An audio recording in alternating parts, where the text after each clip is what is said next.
Margarita es profesora de investigación de la Institución Catalana de Investigación y Estudios Avanzados, ICREA, y de su extensísimo currículum, solo vamos a hacer mención a que recientemente ha sido galardonada con el Premio Nacional Ramón Menéndez Pidal en este 2021. Entre sus líneas de investigación actuales podemos citar los estudios de género y la arqueoacústica. Enmarcado en el primero de ellos, la doctora Díaz Andreu dirige un proyecto en el que participan varias investigadoras de esta casa y que tiene como objetivo recuperar el papel de las pioneras de nuestra arqueología. Por lo que respecta a la arqueoacústica, también al frente del proyecto Art Soundscape del Consejo de Investigación Europeo, su investigación se centra en el estudio sonoro de los paisajes del arte rupestre. Nemías está especializado en el estudio del arte prehistórico desde una perspectiva basada en la arqueología experimental. Sus estudios se centran en los aspectos tecnológicos, sociales y simbólicos del arte rupestre en la península ibérica. Es investigador del proyecto Art Soundscapes y actualmente se encuentra realizando una estancia postdoctoral en la Universidad de Burdeos, desarrollando investigaciones sobre el comportamiento simbólico de las sociedades prehistóricas y la taxonomía de las pinturas rupestres paleolíticas. Pues sin más, les dejo con ellos, no sin antes darles las gracias por acompañarnos esta tarde. Muchas gracias. Muchas gracias. No hace tanto hablé de este tema, pero también en esta sala, pero en este caso intentaremos presentar otros ejemplos y hacer otra visión de lo que es el proyecto Art Soundscapes. Bueno, el proyecto se titula, o el título del proyecto es El sonido de los lugares especiales, explorando los paisajes sonoros con arte rupestre y lo sagrado. Queda un poco raro, pero claro, como todas las cosas son en inglés, pues queda muy bien en inglés y cuando se traduce, pues a veces queda así como un poco forzado. Bueno, la convocatoria fue en septiembre del 2017, es decir que este proyecto se escribió en el 2017, lo concedieron y entonces empezamos en el 18. Teníamos 5 años, pero de repente llegó el COVID y justamente cuando nos íbamos a ir de trabajo de campo, con lo cual ya en ese momento pedí que por favor que nos dieran un año más, porque ya veía que si no íbamos a tener un problema y por lo tanto, como nos lo concedieron, pues el proyecto finalizará en el año 24. Pues tratamos del objetivo del proyecto, ¿no? Entonces, ¿puedes pasar, por favor? Si analizamos cuál es el objetivo de este proyecto, pues comprender el papel del sonido y la emoción en relación con lo sagrado en los paisajes con arte rupestre. ¿Y por qué eso es fundamental? ¿Puedes pasar, por favor? Porque eso es fundamental, porque la investigación tradicional está centrada en los aspectos materiales del arte prehistórico, no solamente del arte en sí, sino que de los paisajes donde se encuentra el arte prehistórico. Y olvidamos todos los aspectos intangibles de esta manifestación cultural de las sociedades del pasado. ¿Y cuál es la importancia del sonido? El sonido, pues, es una ventaja evolutiva. Cuando hablamos de sonido, estamos hablando de un elemento fundamental en el desarrollo del lenguaje y en una evolución del sonido, que es a través de la música. Tenemos también una aportación fundamental al desarrollo de la cultura, porque la música, sobre todo cuando está asociada con la danza, es un elemento importantísimo de cohesión social y de refuerzo de la identidad de los grupos y de los individuos dentro de los grupos. Entonces cuando hablamos de estudiar el sonido, ¿puedes pasar por favor? El sonido y también las emociones, estamos hablando de estudiar aspectos olvidados de la evolución humana. En este caso, enfocados con el tema de la arqueología sensorial y de la arqueoacústica de los paisajes con arte rupestre, pero estamos investigando también estos aspectos olvidados de la evolución humana. ¿Puedes pasar, por favor? Entonces, desde los años 80, sobre todo, en la arqueología se ha destacado la importancia de analizar estas cuestiones, ¿no? De desarrollar la investigación sensorial, llamando la atención para que estos aspectos, para que las culturas prehistóricas no están limitadas a lo material. no están limitadas a la evidencia material que encontramos en los yacimientos, sino que estamos hablando de personas que vivieron en el pasado, pero que son anatómicamente y cognitivamente idénticos a nosotros. Entonces, para que haya una comprensión integral de la realidad arqueológica, hay que involucrar esta perspectiva, ¿no? Y para eso necesitamos desarrollar marcos teórico-metodológicos que nos permitan hacer este tipo de investigación, porque los métodos tradicionales de la arqueología no son capaces de involucrar estos aspectos, ¿no? Y estas limitaciones que tenemos ahora son justamente estas, ¿no? Que gran parte de la investigación sigue basada en ontologías occidentales, ontologías de nuestra sociedad, que hacen, por ejemplo, una separación muy clara y muy fuerte entre el mundo material y el mundo espiritual, entre naturaleza y sociedad, cuando en realidad sabemos que, de acuerdo con las ontologías de muchas sociedades indígenas y premodernas, esta división no existe. Entonces, parte del proyecto también se dedica a investigar, como ya veremos adelante, muchas de fuentes históricas que nos permitan acercarnos a esta perspectiva con una ontología distinta a la occidental para entender el pasado de una forma más completa. Entonces nos enfrentamos a estas preguntas clásicas, ¿no? En nuestro caso, ¿de qué forma abordar la intangibilidad del pasado, ¿no?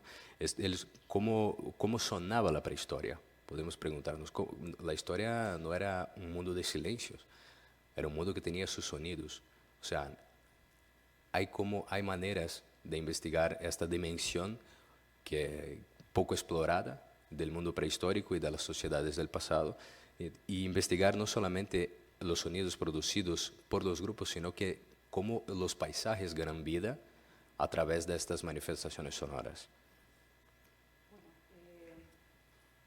Lo que son precisamente este tipo de preguntas tan raras, ¿vale? Lo que lleva a un proyecto, a veces, a poder tener este puntito de innovación que lleva a la ERC, que son los proyectos estrella, ¿no?, de la Unión Europea, para concederlo.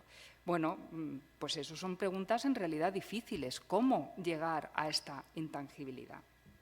Bueno, ¿y por qué? Porque es importante. Nehemías ya lo ha dicho, no solamente por lo social, pero también el sonido tiene la capacidad de estimular emociones que pueden ser muy poderosas. Y el sonido confiere a los lugares una agencia extraordinaria. Bueno, ¿qué queremos decir con esto? Bueno, esta cuestión de la agencia, y vamos a ver porque no termina de funcionar aquí, así es que me voy a ir al vídeo, a otra versión del vídeo. Vamos a ver si lo conseguimos. Aquí. Vamos a ver en un ejemplo, a ver si logro llegar a la parte de abajo, que salga. Si no, ahí. Vale, digamos, nos saltamos 1 minuto y medio. Vale.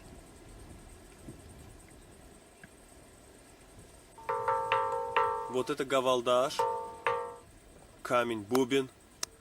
У него звук такой, как у бубна, как у колокола. Dice, es como Звук даже чище церковных колоколов. campana de la И как catedral колокола que очищает suena, пространство. como Точно так же si этот камень, звук, purificara el очищает ambiente, пространство purifica el ambiente y al человека. humano. Раньше им лечили душевные En los заболевания. días antiguos Вибрации curaban передаются по всему телу. estos sonidos y también el cuerpo responde a este sonido. Этот камень использовался La как piedra ловец духов se utilizaba para atrapar a с los помощью этого espíritus.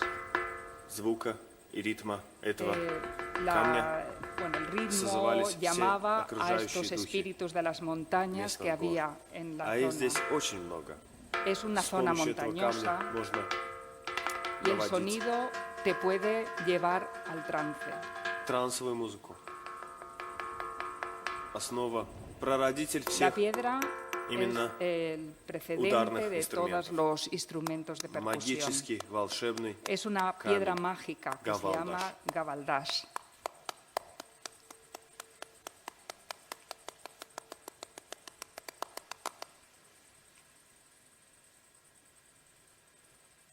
А вон там уже находятся Dice, основные los principales sitios rituales rituales места, están en esos lugares наскальные рисунки. con los grabados.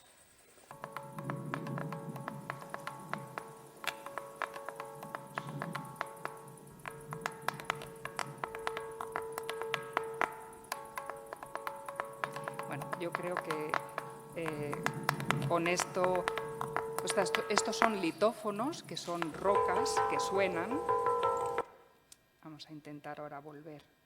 A ver si lo logramos. Sí. Ahí. Vale. Им лечили душевные заболевания. A ver, así. Entonces, la agencia, ¿qué significa entonces? Y esto se relaciona con lo que estábamos hablando de las antologías. Nosotros llegamos a ese paisaje y vemos rocas, pero la gente del lugar puede ver mucho más que rocas, puede ver el lugar de los espíritus que curan, a los que se les puede llamar, a los que pueden… O sea, que hay una interacción entre lo que son las personas y lo que ahora en antropología se llaman las personas no humanas, que pueden ser incluso piedras o que pueden ser árboles, etcétera. Bueno, entonces, por una parte, la agencia, por otra parte, la emoción. La emoción, el sonido nos produce emoción. ¿Por qué? Y depende pues, de la frecuencia, de la intensidad, del ritmo. Si por la frecuencia, sonidos de tono agudo nos producen incomodidad, si es un pitido, ¿no? Si de tono bajo, calma, tristeza, ¿no? Un órgano en una iglesia. Intensidad, una intensidad o volumen suave nos produce calma, fuerte, de nuevo, molestias. Ritmo lento, calma, ritmo rápido, entusiasmo, como una disco, ¿no? Estamos ahí, entonces, entusiasmo, demasiado rápido, ansiedad. O sea, podemos comprender perfectamente que un trueno nos produzca emociones, el sonido de un trueno, porque es un tono bajo que nos produce miedo, fuerte, incomodidad, ritmo, ansiedad. Y todo esto en una sociedad premoderna se entiende con el esquema ontológico que estamos hablando. Va mucho más allá de lo que es el trueno. Bueno, pues con todas estas ideas y pensando en lugares de arte rupestre, que es donde sabemos que normalmente no se habitaba, sino que ahí se ha hecho algún tipo de actividad cultural, montamos entonces este proyecto. Inés. ¿Puedes pasar, por favor?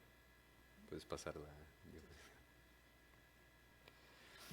Entonces, el proyecto está centrado en 6 líneas de investigación fundamentales, aunque tenemos sus ramificaciones, y nuestra línea de investigación 0 es justo el arte rupestre. Llamamos esta línea 0 porque es la base del proyecto, ¿no? Entonces, esta línea está centrada en 3 aspectos fundamentales: el estudio sistemático de los paisajes rupestres, la caracterización de los contextos arqueológicos con arte rupestre y el análisis de la iconografía relacionada con el sonido, la música y la danza, ¿no? Entonces, no propiamente estamos haciendo, por ejemplo, documentación de arte rupestre, sino que estamos investigando de forma integral estos paisajes. ¿Puedes pasar, por favor? Entonces, tenemos visitado una serie de sitios, ya estuvimos investigando en más de 100 sitios arqueológicos en los últimos años, de sitios con arte rupestre postpaleolítico inicialmente, y desarrollando estas investigaciones acústicas, a la caracterización acústica que veremos más adelante, pero también investigando esta iconografía que nos da informaciones indirectas sobre la utilización del sonido en la prehistoria. Por ejemplo, a través de las representaciones de danzas. Recientemente publicamos un artículo en el Oxford Journal of Archaeology sobre las escenas de danza representadas en el arte rupestre levantino. Y todo eso son indicios que tenemos de qué manera el sonido estaba presente en estas sociedades. Nuestra línea de investigación 1, entonces, es la física acústica, que es fundamental, es la base del proyecto también desde el punto de vista técnico, porque es utilizando los métodos de la física acústica que podemos caracterizar los espacios rupestres. Y claro, ¿cuál es el gran desafío de esta línea de investigación? Es crear una metodología rigurosa adaptando las técnicas de la acústica de salas a los sitios que tenemos al aire libre, porque es una otra realidad. Entonces, no es solamente trasladar la metodología que existe en ingeniería directamente a nuestro caso de estudio, sino que hay todo un proceso y hay muchos investigadores involucrados, investigadores con una larga experiencia involucrados en este proceso para crear una metodología que sea adecuada a las necesidades del proyecto. Entonces, a lo largo del tiempo, la doctora Díaz Andreu ya viene investigando hace mucho tiempo la arcoacústica, incluso antes del surgimiento del proyecto Art Soundscapes. Entonces, a lo largo de los años se han utilizado diferentes tipos de equipo, porque claro, la tecnología avanza muy rápido.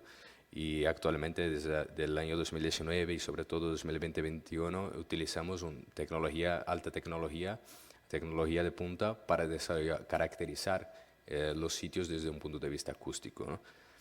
Aquí, por ejemplo, la disposición del equipo de medición acústica en los sitios. Llegando al sitio arqueológico, tenemos que posicionar el equipo. Esto que veis al fondo, esta gran bola blanca, azul y blanca, es un dodecaedro.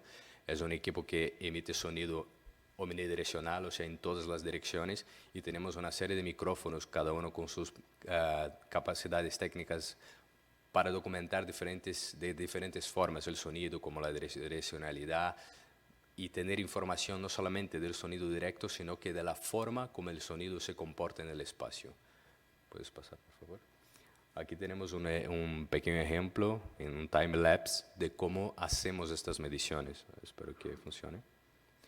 Entonces, como podéis ver, tenemos varios puntos de medición que son previamente seleccionados porque necesitamos capturar la huella acústica del espacio. Entonces, no solamente tenemos que hacer una única medición, porque como hay diferentes patrones de reflexión en los sitios, tenemos que obtener esta información moviendo el equipo a lo largo de diferentes posiciones para tener este registro. Vale, la línea de investigación 2, y bueno, la verdad, la primera se llama 0 porque no se consideró como tal en el proyecto de la ERC, porque como era la base del proyecto, el arte rupestre, pero bueno, entonces ahora le hemos llamado 0. Una y después entonces la 1 era la de física acústica y la 2 psicoacústica. Bueno, podemos entender cómo pensaban o sentían las poblaciones del pasado. Lo que en esta línea de investigación lo que se hace es el estudio de las impresiones subjetivas de los oyentes y cómo se ven influenciados por diversos factores cognitivos. Es decir, que lo que vamos a hacer es presentar a lo que ellos llaman sujetos para que nos digan las impresiones. O sea, lo que no vamos a hacer es llevar a la gente a los sitios de arte. Lo que vamos a hacer es, con las mediciones que hemos tomado en el laboratorio, y ahora os lo voy a enseñar, en el laboratorio ponerles sonidos con la acústica de aquel lugar, es decir, una auralización. Este es el laboratorio que se ha construido en la Facultad de Psicología de la UB, con una serie de altavoces para producir la sensación de 3D como si estuvieran en el lugar. Y lo que hemos hecho también ha sido una serie de grabaciones en una cámara anecoica. Entonces, bueno, pues tenemos aquí una canción o una melodía de una canción catalana tradicional. A ver, que le paro, que callo un poquito a María ahora, y también de instrumentos tradicionales. Entonces, ¿qué es una cámara anecoica? Una cámara anecoica es una cámara donde no hay reflexiones. Es decir, para los músicos es muy difícil tocar allá porque no tienen una respuesta. Pero, digamos, tenemos entonces un sonido, una respuesta del sonido. No le llegan, es raro tocar o cantar. Y esto es el canto difónico que existe por Siberia. Es un chico catalán, pero que ha aprendido a cantar como los de allá.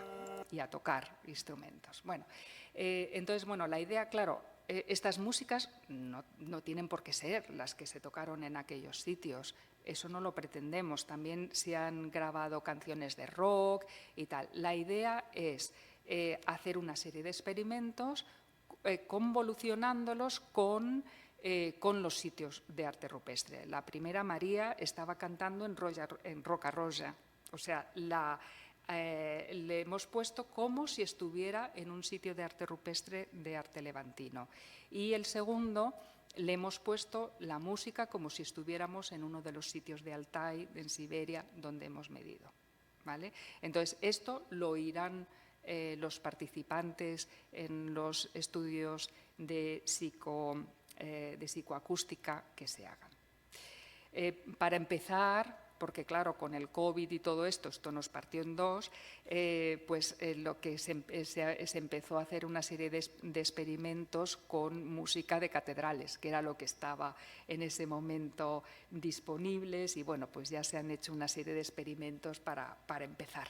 Y ver, bueno, pues eso, si se mezcla una música pensada para tal iglesia con ese sonido o con otro, cómo reacciona la gente. Realmente una música pensada para el barroco, para una iglesia X, suena igual o la gente aprecia que está en esa iglesia y no en otra de otra época, tal. Bueno, pues con esto se han empezado a hacer experimentos.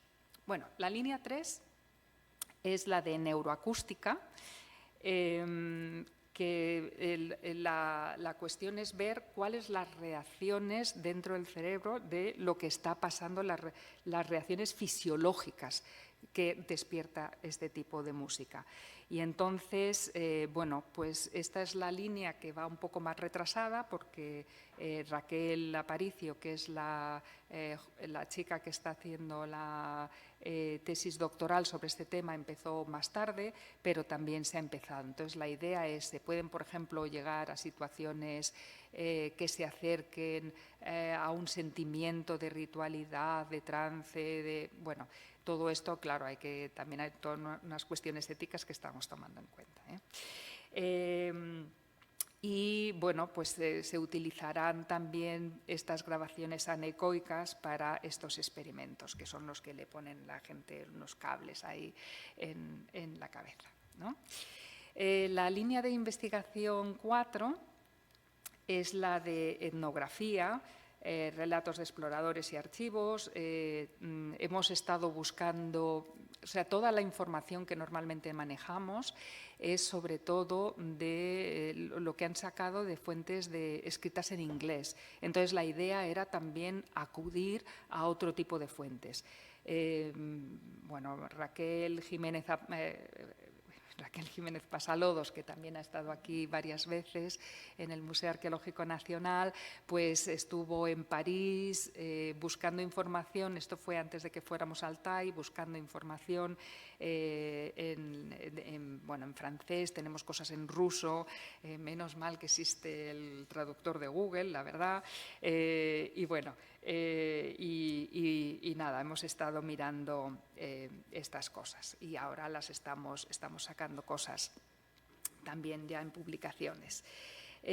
Bueno, y la línea de investigación 5 era un poco ponerlo todo en conjunto. Aquí he puesto a una serie de miembros del proyecto, pero podía incluir a toda la gente. Intentar entonces mezclar todas las líneas de investigación y ver qué pasa. E intentar acercarnos a lo que podría ser esa ontología del paisaje, de los paisajes de arte rupestre. Bueno, ya he mencionado varios sitios donde hemos trabajado y vamos a poner ahora una serie de ejemplos. Pues estuvimos en Baja California y íbamos a ir a California en marzo del año 20 y claro, se nos fastidió todo. Pero bueno, en Baja California, bueno, lo que sí que tuvimos tiempo es de mirar información etnográfica sobre los Yokuts, que era la zona donde íbamos a estar, en California, y ver cuál era la relación con el arte rupestre y el sonido. Bueno, al menos parte del arte rupestre de los yokuts habría sido producido por especialistas rituales. Claro, estamos hablando de etnografía del siglo XIX y sobre todo del XX. Esto también es algo que hay que tener en cuenta. Pero de lo que hemos leído sí que se ve esta relación. Los miembros de esta tribu o conjunto de tribus consideran que los sitios de arte rupestre son lugares poderosos y sónicamente sobresalientes. Clasifican ciertas montañas, ríos y lagos como Tripni, es un nombre que significa o se puede traducir como sagrado, ya que estos lugares hablan, cantan y protagonizan historias. Estos lugares Tripni, en los sitios de arte rupestre, pueden ser escuchados y sentidos de forma sobrenatural por especialistas rituales y otros miembros del grupo. Y los lugares decorados estarían protegidos por estos seres no humanos que pueden ser vistos y escuchados. Bueno, esto es lo que hemos sacado de la etnografía, sobre todo en una etnografía que nunca había sido publicada, porque el etnógrafo nunca publicó, estaba todo en notas en la Smithsonian, y ya aparte hemos publicado alguna cosa y, bueno, hay 2 artículos ahora mismo publicados sobre este tema.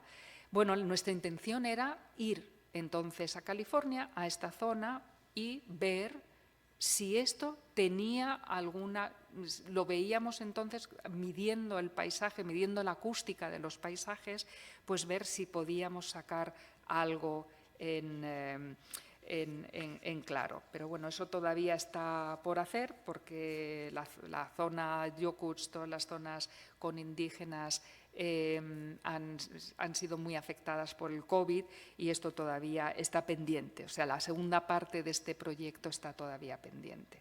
Pero bueno, por todo Estados Unidos sí que vemos que hay mucha etnografía que nos habla, pues eso, aquí de espíritus cincelando las imágenes, los algonquinos de Canadá, criaturas espirituales consideradas responsables de producir ecos como arte rupestre. Bueno, todo es una zona, la de América, que después también sube esto a Canadá y cruza y se puede encontrar todo el norte de Siberia. Hay muchas conexiones y muchos tipos de leyendas de este tipo.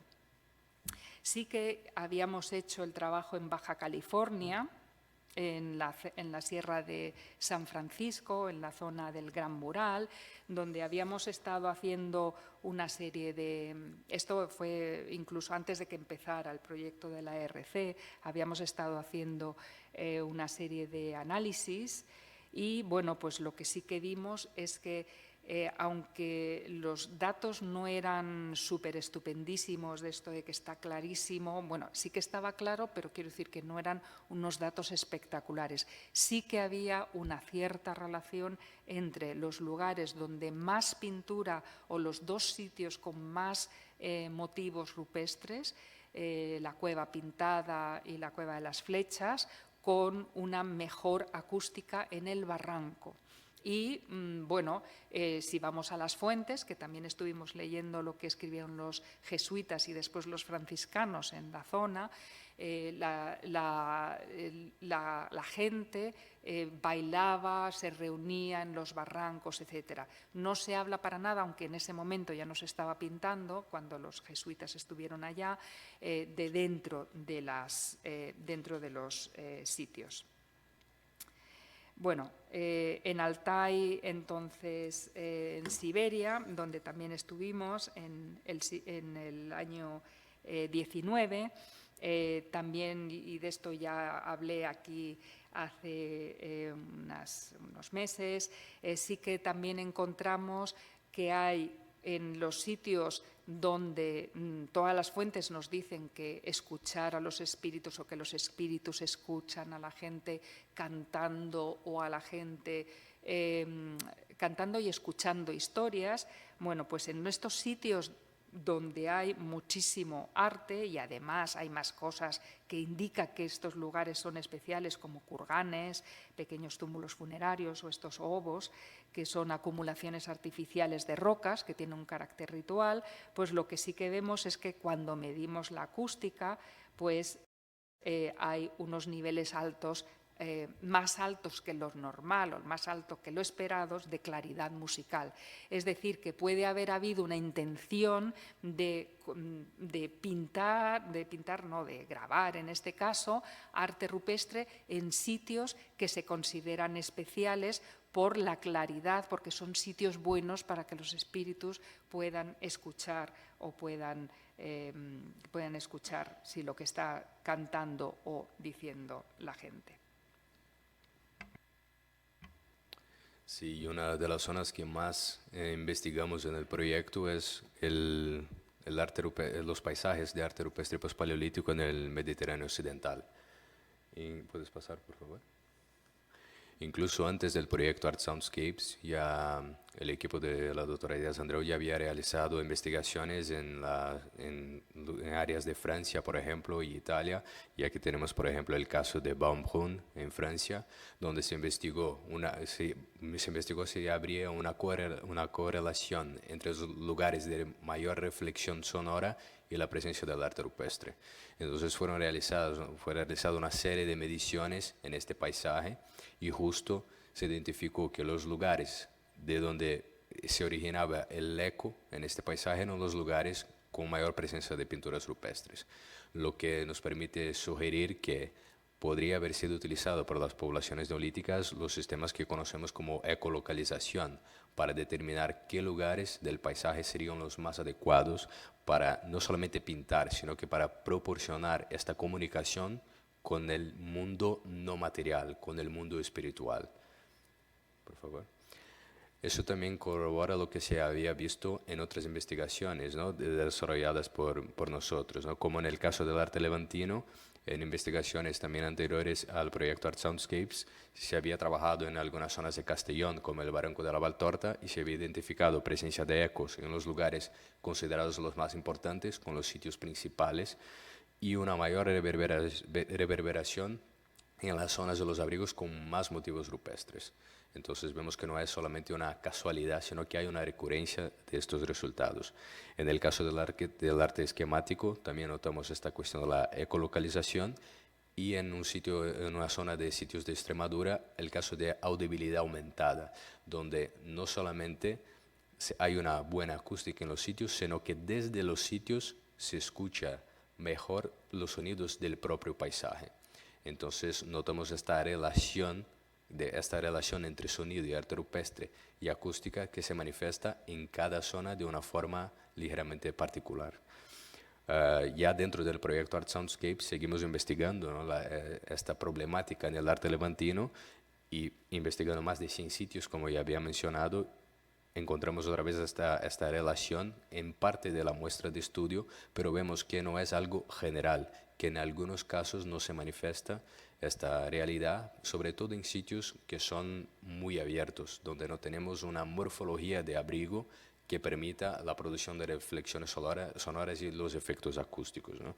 Sin embargo, vemos que los sitios, sigue saliendo este resultado de que los sitios fundamentales, sitios centrales con un gran número de figuras que podemos considerar como sitios de agregación, porque tienen las características típicas de este tipo de sitios arqueológicos, de lugares de reunión, pues son sitios que presentan una claridad de sonido y una claridad musical muy importante, y también niveles de reverberación bastante altos. Por favor. Pero claro, el proyecto en un principio estaba pensado para el arte pospaleolítico, pero sentimos la necesidad de ampliar al mundo paleolítico para tener una medida de contraste, para ver si estos fenómenos que observamos en el mundo pospaleolítico también se encontrarían en fechas más antiguas. Por favor, Mario. Entonces nos planteamos estas preguntas de investigación, sobre todo porque el mundo paleolítico sabemos que estas poblaciones no estaban habitando el interior profundo de las cuevas, sino que en general las pinturas estaban producidas en contextos posiblemente ceremoniales durante actividades rituales desarrolladas en estos lugares. Entonces nos parecía tener mucho sentido estas preguntas.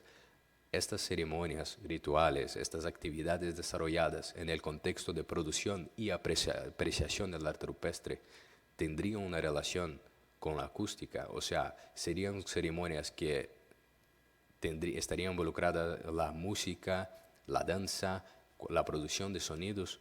Entonces tenemos estas preguntas, ¿no? ¿Existe una relación entre las propiedades acústicas de las cuevas y la localización del arte rupestre pospaleolítico? ¿Y de qué forma pudo influir la acústica en la producción y apreciación de este arte? Por favor. Esta en realidad es una problemática que empezó a ser explorada en los años 80, ¿no? En el principio de esta perspectiva del nacimiento de la investigación sobre la arqueoacústica. Estos dos investigadores franceses, Igor Reznikov y Michel Davois, fueron pioneros en este campo y ya en los 80 empezaron utilizando métodos que hoy consideramos poco precisos, pero empezaron a investigar esa temática dentro de las cuevas, una serie de cuevas francesas, identificando, por ejemplo, ¿no?, la intensidad del sonido, el tiempo de resonancia y los ecos producidos en diferentes puntos de las cuevas, sobre todo buscando identificar, determinar si habría una relación entre los lugares con características acústicas específicas y la ubicación de los paneles rupestres. Y con sus métodos apuntaron que en sitios como Le Portel o Arcy-sur-Cour, cerca de 80% de los motivos rupestres estarían en zonas con una buena resonancia, y que en sitios como Niort, que es un sitio fantástico, que es espectacular la acústica en Niort, esta relación llegaría al 90%.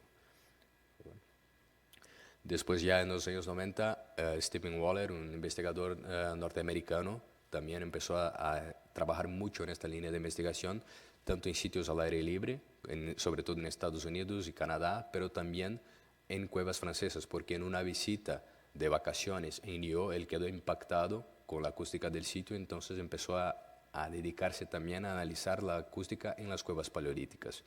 De acuerdo con Waller, él investigó las cuestiones de direccionalidad, intensidad del sonido, los ecos, pero ya utilizando metodologías más desarrolladas, con la incorporación de softwares informáticos y métodos de grabación de las respuestas acústicas más sofisticados, ¿no?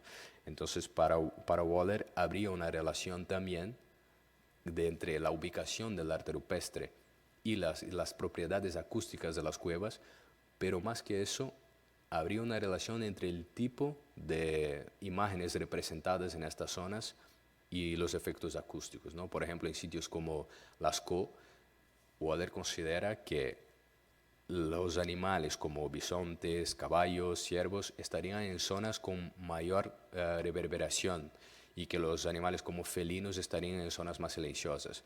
De acuerdo con Waller, eso podría sugerir que sonidos, por ejemplo, de percusión producidos en estas zonas simularían el galope de los animales ungulados, y lo que no pasaría, por ejemplo, en estas áreas más silenciosas donde estarían los felinos. Entonces, en este caso, de acuerdo con sus teorías, habría no solamente esta relación entre ubicación del arte y características acústicas, sino que determinaría también la temática representada. Por favor.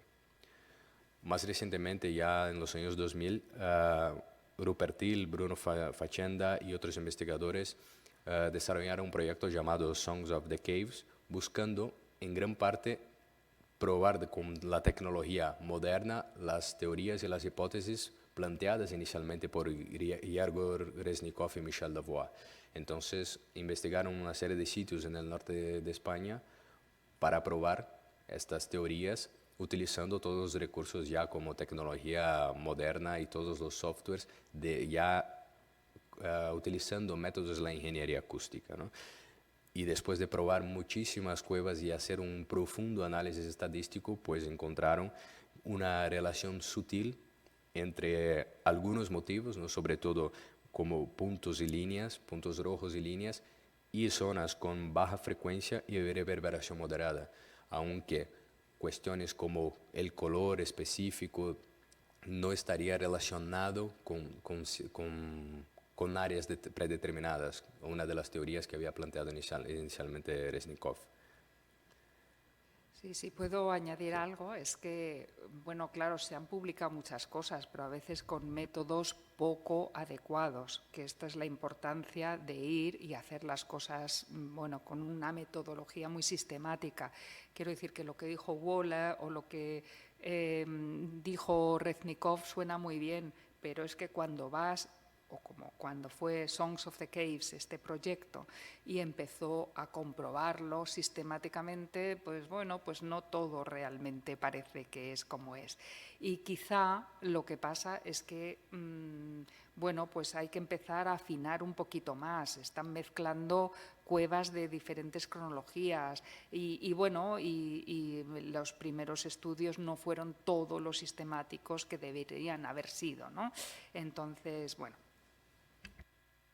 Y esta es una preocupación que tenemos en el proyecto Art Soundscapes, este cuidado en ser sistemáticos y científicos, porque es muy fácil, este campo de la acústica y de la música en la prehistoria es muy bonito y es muy fácil enamorarse del tema, pero nosotros intentamos mantener siempre este rigor científico justo para estar seguros de que lo que estamos encontrando realmente está basado en datos empíricos y una base sólida, ¿no?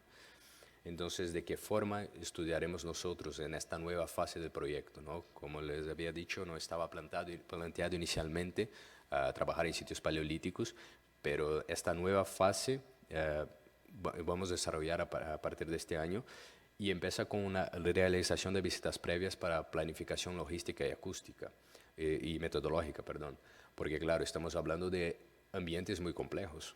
Muchas veces en algunos sitios, como en la Garma, por ejemplo, tenemos que bajar cimas de 40 metros con todo el equipo de medición acústica, que parte del equipo muchas veces estamos hablando del dodecaedro, de una serie de cables, un equipo bastante pesado, micrófonos que son muy sensibles a golpes, una serie de materiales que son sensibles a la humedad. Entonces hay una serie de problemáticas que tienen que estar muy bien planificadas para permitir que se hagan las mediciones. Entonces, en estos sitios realizaremos la caracterización acústica, otra vez adaptando nuestra metodología, porque ya lo que utilizamos al aire libre ya no se puede aplicar directamente a las cuevas. Y hacemos este análisis, que es un trabajo bastante largo y detallado, de analizar la distribución del arte rupestre en el interior de las cuevas para buscar estas correlaciones con las zonas de determinadas características acústicas. Revisamos también los instrumentos musicales encontrados en los contextos arqueológicos, porque en muchos casos se encuentran instrumentos que son clasificados como flautas o otros tipos de aerófonos en los contextos arqueológicos con arte rupestre. Y realizamos, por ejemplo, también la caracterización acústica de posibles litófonos, que este es un tema bastante mencionado en la bibliografía del arte rupestre, de que algunos sitios tienen en ciertas columnas marcas de golpes que serían evidencias de que se utilizaron estos lugares como litófonos. Entonces, con una metodología muy científica y muy rigurosa, nos vamos a caracterizar y ver si desde el punto de vista acústico realmente podrían haber sido utilizados como instrumentos musicales. Nuestra muestra de estudio todavía la estamos elaborando con bastante cuidado, pero algunos de los sitios donde ya realizamos las visitas previas y que tienen mucho potencial para que desarrollemos la investigación son, por ejemplo, la cueva de Nerja, la cueva de las Chimeneas, que tiene algunas zonas espectaculares, la cueva de la Garma, estuvimos en la Garma también recientemente, y la cueva de Ardales, además de otros sitios en el sur de España y en Cantabria, donde posiblemente realizaremos estas mediciones. Querría también añadir que, bueno, este amor súbito por el paleolítico también ha venido influido por el COVID, porque claro, si no podíamos salir de España, yo no podía tener a un equipo de brazos cruzados. Y entonces, con esta idea, dijimos, bueno, pues venga, vamos a ver si esta locura del COVID sigue, pues nos quedamos por aquí y hacemos más cosas. No vamos a seguir midiendo sitios levantinos, vamos a ver otra cosa. Y bueno, pues esta también es una de las razones reales también, ¿no?, por la que nos metimos en este tema. Tenemos 3 años de proyecto, pues si no podemos salir de España, pues vamos a hacer. Pero, como vais a ver en la siguiente diapositiva, lo vamos a intentar. Sí, tenemos la esperanza, ¿no?, de que ahora sea posible alzar vuelos a lugares más lejos y tenemos planificado, por favor, Mari, puedes pasar, por favor. Tenemos planificado para este año también ir a Sudáfrica y medir una serie de sitios en las montañas del Drakensberg. Esperemos mucho que sea posible, porque es una zona también con informaciones etnográficas de relaciones muy importantes entre el mundo simbólico y el sonido, la música, la danza. Y es una zona que tiene un arte rupestre espectacular, producido por los antepasados de los San, y tenemos una expectativa muy grande de llegar a este sitio y realizar la investigación por fin, después de todas las restricciones y dificultades que enfrentamos con la pandemia. Bueno, pues claro, podéis decir, bueno, están locos, van a todos los sitios. En todos los sitios lo que hacemos es colaborar con arqueólogos locales. En Rusia, en Altai, estuvimos con una arqueóloga rusa. En Estados Unidos también queríamos, y si podemos hacerlo, con arqueólogos de allí, de Estados Unidos, en Baja California, con Mariluz Gutiérrez, que es la experta de arte rupestre en esta zona de Baja California. Es decir, que siempre tenemos el apoyo de nuestros colaboradores en otras partes del mundo, y en Sudáfrica también lo tendremos si logramos ir, porque lo planeamos antes de que empezara la sexta ola, antes de que apareciera Omicron. Y entonces, ¡pam!, Omicron de Sudáfrica. Bueno, pero bueno, somos también bastantes en el grupo ha ido cambiando, también a veces por razones de COVID o otras razones, pero aquí son los que estamos ahora actualmente. Y bueno, pues creo que con esto con esta presentación os hemos dado una visión general de todo lo que estamos haciendo. Es un proyecto largo, es un proyecto con mucha gente, es un proyecto complejo que se ha tenido que enfrentar a toda esta cuestión del COVID, pero bueno, llevamos ya 14 publicaciones y otras están en proceso o ya se han enviado a publicación. También mirad la página web. Tenemos un blog donde se explican muchas cosas y bueno, creo que vale la pena que si estáis interesados en el tema, pues que lo miréis. Y bueno, pues muchas gracias por vuestra atención.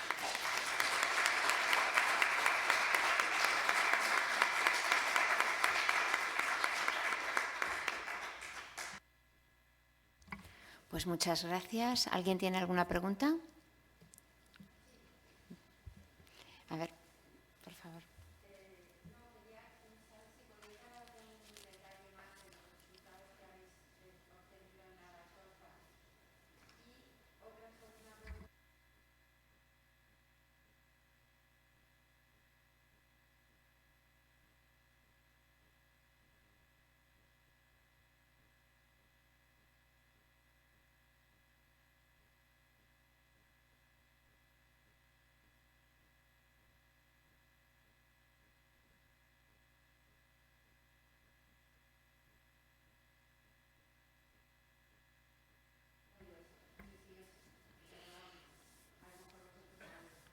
Bueno, lo de Nerja lo contestará Nehemías, porque yo la verdad que no lo sé, pero es muy probable. Pero no, lo de Valtorta hicimos el análisis hace ya varios años. Este fue el primer sitio que medimos la acústica y con un sistema, porque no teníamos nada de dinero en ese momento. Y fue un sistema bastante sencillo. Pero lo que salió con el método que utilizamos y que publicamos en el Journal of Archaeological Science en ese momento, que es una de las revistas más prestigiosas y todo esto, lo que encontramos es que antes de la zona de las pinturas uno va por el barranco y estuvimos midiendo sistemáticamente la acústica y bueno, pues no salía gran cosa. Ahora, se llegaba a la zona de Saltadora, de a ver, que ahora me acuerde de los otros sitios que están a la izquierda del barranco, o sea, si Saltadora está a la derecha, enfrente de Saltadora, que además es el único sitio donde hay sitios con pinturas al otro lado del barranco.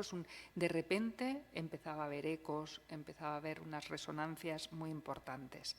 Seguíamos andando, midiendo la acústica cada X metros o en zonas donde pensábamos que sería mejor la acústica, cuando daba un poco de vueltas y el barranco, y de nuevo el sitio donde mejor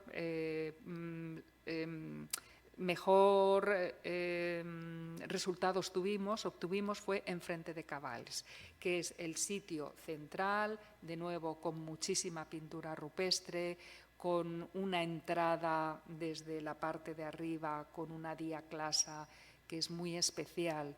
Y ese era el sitio, donde mejores resultados obtuvimos. Si seguíamos andando, el último sitio dentro de ese barranco, y estábamos pasando por otros sitios, también pintados, pero más pequeños, menos importantes, con menos número de motivos. El último sitio no fue exactamente enfrente, sino un poco más allá de Civil o Ribasals, que es el último sitio, también con mucha pintura, de ese trozo del barranco. Después seguimos andando con esa línea de barranco y ya de nuevo pues el paisaje cambiaba también, ya no había tanto acústica en el barranco. Bueno, claro, ese es un sitio como de paso que seguramente se utilizaba de la zona de la costa a la zona del interior, donde quizás se reuniera la gente. Y desde luego ese sitio es único. El barranco de la Valtorta yo creo que es único. Y los resultados, yo era el primer sitio, yo no me creía nada esto de la acústica. Lo había oído y dije, bueno, pues ya que he empezado a trabajar un poco, a pensar en la Valtorta, pues venga, vamos a hacerlo allá. Y cuando empecé a ver los resultados, yo misma me quedé sorprendida. Claro, después vas a las publicaciones y sí, bueno, había 2 comentarios solamente. Uno, en 1917, cuando se descubrió, que dicen que en Civil que sí se oían ecos y tal. Y después, en el año 80-82, Ramón Viñas, que también trabajó mucho en la Valtorta, comentaba que él escuchaba al que entonces era guarda de la zona, Serafí Adell, que le escuchaba cuando él estaba a 1 hora de distancia. Es decir, que la audibilidad aumentada, que Nehemías os ha dicho que la encontramos también en sitios de Extremadura, también tiene que estar en la Valtorta. Esto no lo medimos en ese momento. Pero si tú estás en un sitio y estás escuchando a alguien que está viniendo cuando todavía le queda 1 hora de camino para llegar, es que la acústica es impresionante. Y sí, vamos, para mí es casi el mejor paisaje, porque después, claro, os hemos dicho, sí, parece que hay mejor acústica en sitios que tienen más motivos, pero ha sido un poco frustrante estar midiendo sitio tras sitio con menos figuras y que tampoco salían grandes resultados, menos en estos grandes sitios. Esta es la verdad. Pero a veces dices, yo querría unos datos más espectaculares en todos los sitios. Pues no todos los sitios, y después hay una complejidad tremenda, que es lo mismo que nos vamos a encontrar en Paleolítico, donde bueno, pues hay cronologías diferentes, hay funcionalidades diferentes, cuevas muy diferentes. Entonces habrá que empezar un poco a dividir, discernir, ver qué cuevas, un poco. Yo no me estoy esperando resultados espectaculares en todas las cuevas. Por ejemplo, en la Garma, pues no sé si vamos a encontrar resultados espectaculares. Y es una cueva espectacular en sí. Pero claro, a lo mejor no era ese tipo de cueva que necesitaban o donde necesitaban una acústica para hacer determinadas cosas, ¿no? Pero, y lo de Nerja, te dejo contestarlo. Pues lamentablemente no puedo confirmar la historia de Ringstar porque no sé si es verdad, pero no lo dudo, porque es muy posible, es muy posible. Voy a investigar. sí, sobre esta historia en específico, pero sí que estas zonas que son clasificadas en la bibliografía y históricamente como litófonos tienen un potencial acústico bastante interesante porque suenan y suenan muchísimo. Entonces, si él estuvo ahí, seguramente quedó muy impresionado.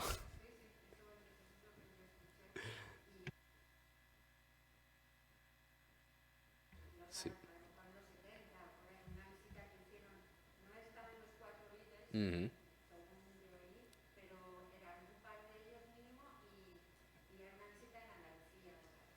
Sí, realmente, por ejemplo, hay todo un historial que se realizaron ya muchos conciertos dentro de la cueva, ¿no? Porque Nerja es espectacular, realmente es un lugar muy especial y con todo el contexto prehistórico, seguramente sí hoy es muy impresionante para nosotros, para poblaciones, para grupos que tenían esta ontología distinta a la nuestra, donde todo está vivo, todo tiene vida, como la cueva no era hoy entramos en una cueva con nuestra ontología, ¿no? Nuestra visión del mundo occidental, entramos en una cueva y estamos entrando en un espacio que, sabemos, un espacio, una cavidad geológicamente formada de tal manera, pero los grupos prehistóricos, así como tenemos la información de muchas sociedades premodernas, tenían una visión distinta y seguramente para ellos estarían entrando en un lugar muy especial que también tiene vida, ¿no? Entonces, Nerja seguramente sería uno de estos sitios.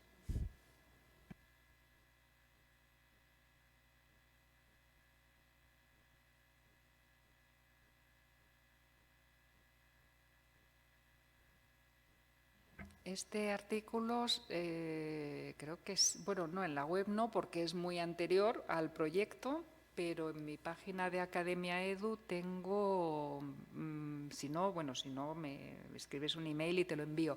Se han publicado 3 artículos sobre Valtorta. Bueno, uno está Valtorta incluido y son del año 12, 13 y 14.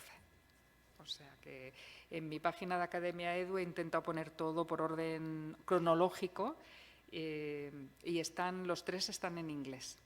Esto es lo único. Bueno. Sí.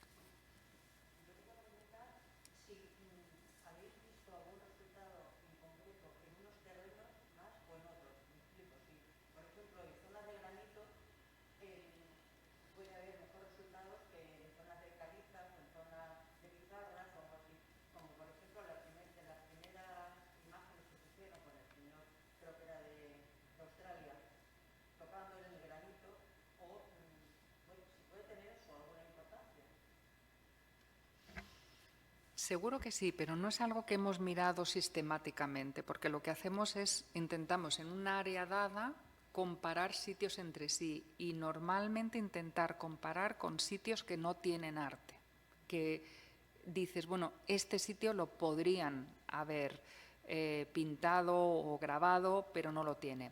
¿Cuál es la dificultad? Y porque en algunos sitios no lo hemos hecho. ¿Por qué? Porque, por ejemplo, hemos estado por la zona de Cádiz, donde hay una erosión tremenda.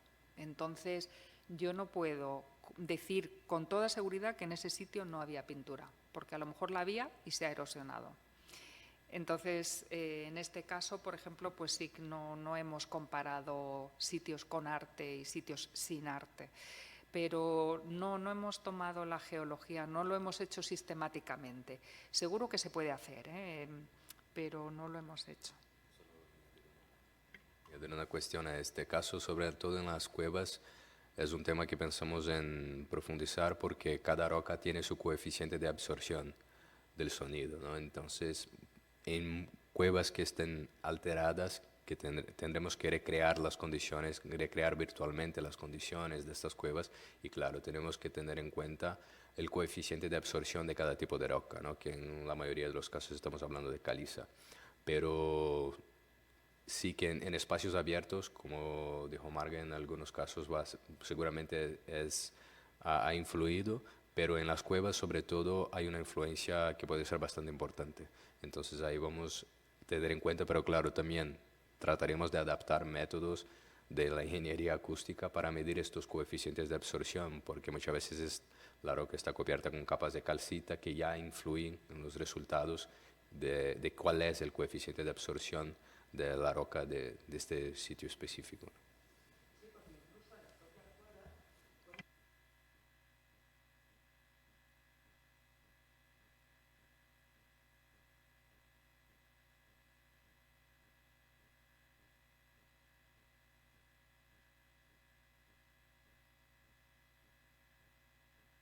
Sí, seguramente podría ser determinante el tipo de sonido, el tipo de reflexión que genera una roca específica, sí, sí. Y no solamente eso, sino que en el ejemplo que he puesto de Altai, el tipo de roca no era por el sonido, o bueno, no nos fijamos, en este caso no intentamos tocar la roca y no había huellas ni tradición ninguna de que hayan estado utilizándolas como litófonos. Pero lo que sí que estaba muy claro en ese sitio en concreto es que la roca donde se habían hecho los grabados era muy diferente, era como una serie de bloques que salían del paisaje, eran totalmente una geología totalmente diferente, o sea que es que nos estábamos acercando al sitio y fue decir, está ahí, porque era un sitio tan especial. Y con esto también quiero decir que el sonido no lo es todo, puede ser el tacto, puede ser visualmente el que era diferente, era muy claramente diferente. O sea que puede haber muchas más cosas que no solamente es el sonido. Aquí estamos mirando este aspecto, pero hay muchos más y a veces estos otros aspectos influirían más que el sonido. Esto estamos abiertos a todo, ¿eh? Nosotros estamos estudiando este aspecto, pero ya está, ¿no? ¿Alguna pregunta más? Sí.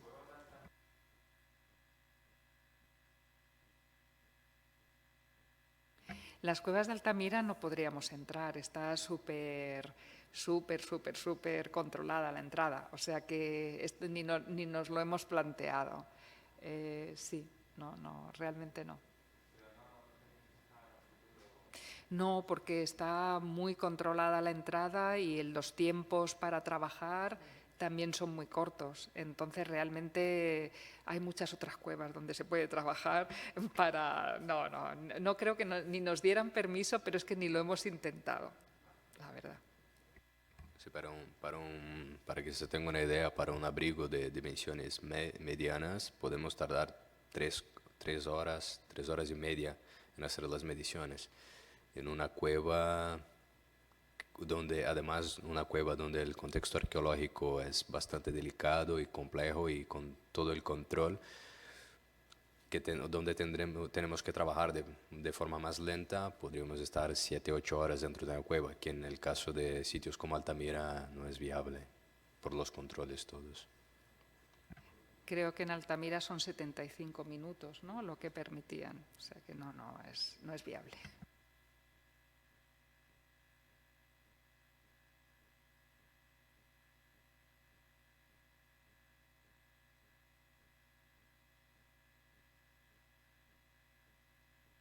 En España, bueno, las paleolíticas ahora mismo, porque lo que es el arte pospaleolítico, todas las medidas ya las hemos terminado y no pensamos hacer realmente más. Y si hacemos algo más, a lo mejor es con GIS, ¿no?, o SIG, pero no, realmente volver al campo en pospaleolítico, a menos que queramos comprobar alguna cosa o no sé, o ya veamos.